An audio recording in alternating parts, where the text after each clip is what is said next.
Hello and welcome to Catalyze Music Academy. My name is Zaak Kerstetter. I'm an Ableton Certified Trainer.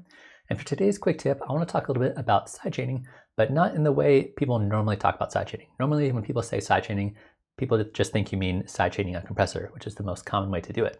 However, sidechaining can be done in a lot of different ways, and there's a lot of different devices in live that can receive a sidechaining signal.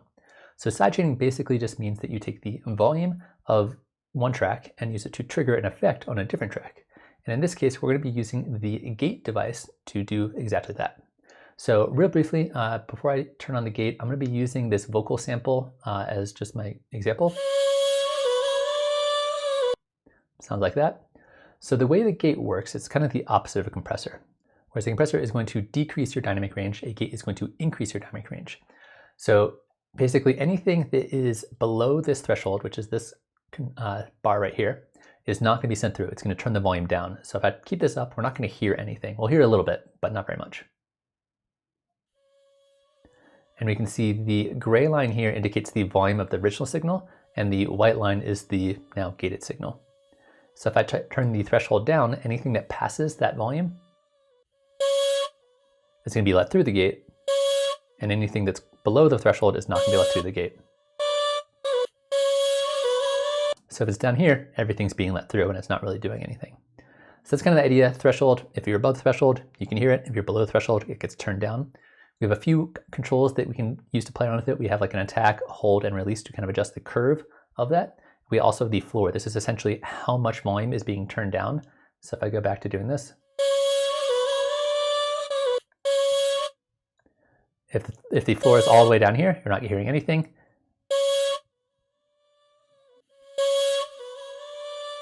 So you can kind of think of the floor kind of like a dry wet control, but not really. So that's the idea here. However, in this situation, we don't want to trigger our gate with our actual vocal sample. We want to trigger it with a different sound. So I'm going to be using a bunch of percussive loops. These are just hi-hats in different patterns. And then down here, we have some patterns that include kick and snares. So I'm going to go in here and I'm going to hit this triangle just like you would inside a compressor to do your sidechaining. Turn sidechain on.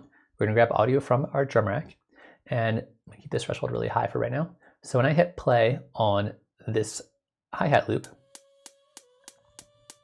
we can see the dark gray line indicating the volume of our hi-hats and the white line indicating the volume of our vocal sample. But as I start to turn the threshold down, once it hits that value where the hi-hats are coming through, it's going to start letting our vocals through. So it's essentially going to be chopping it for us. And we can do things like adjust the attack and release to make it more choppy, or somewhere in between. But now if I change the hi-hat pattern, if I do a different rhythm,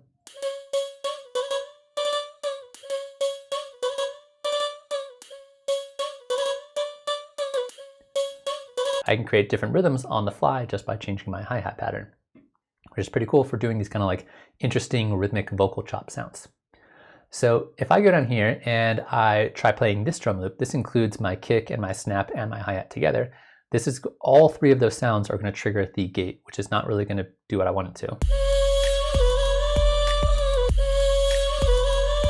So we're not really getting the choppiness that I'm looking for. The nice thing about doing sidechaining is if you're doing it from a drum rack, you can choose any individual sound within that drum rack. So instead of doing it to the entire drum rack or the kick or the snap, I only want to do it to the close hi-hat. So I'm going to grab the hi-hat here, and now, again, only the hi-hat will trigger it, even though we can still hear the kick and the snap.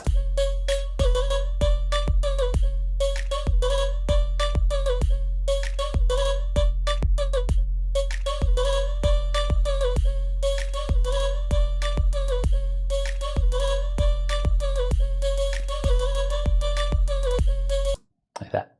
So that's kind of the idea here, basically doing kind of different rhythmic motion by syncing up different sounds together. So the volume of one sound triggers the volume of a different sound on a different track to create this interesting kind of relationship between them. And it tends to work well if you have one sound that has a lot of sustain to it, like this vocal sample, and you have a different sound that has more of like an attack and decay to it that are very clear to do more of like a rhythmic sound to it.